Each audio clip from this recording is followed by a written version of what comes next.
Hello guys, pag-usapan lang natin si Catherine Bernardo at Alden Richard. Spotted nga naman sila guys, 'di ba? Alam naman natin guys, kakatapos lang ng kanilang eksena sa Calgary, Alberta, Canada.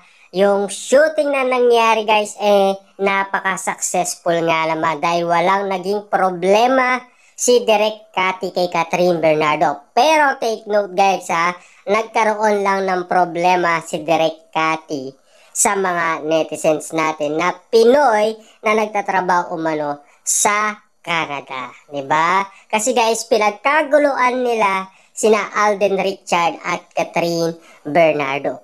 Tulad guys ng nangyari umano sa Hong Kong. Ganun din guys, pinagkaguluan sina Alden Richard at Catherine Bernardo. Pero nakiusap umano si Direk Cathy sa mga Pilipinong nagtatrabaho umano sa Hong Kong at Canada. Pero guys, meron naman disiplina ang mga netizens natin. Kasi guys, sobrang ingay kasi nila. Kaya nga naman kasi guys, napopospone ang kanilang shooting. 'Di ba?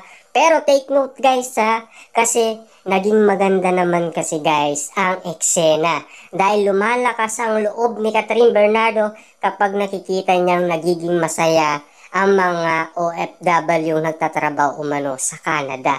Dahil napakarami nila, kahit ng mga bata guys, sumusuporta kay Catherine Bernardo. Welcome back, Joy, sabi nga ng mga bata. Ang pagbabalik daw ni Joy kasama si Ethan, ang kanilang pagmamahalan. Di ba?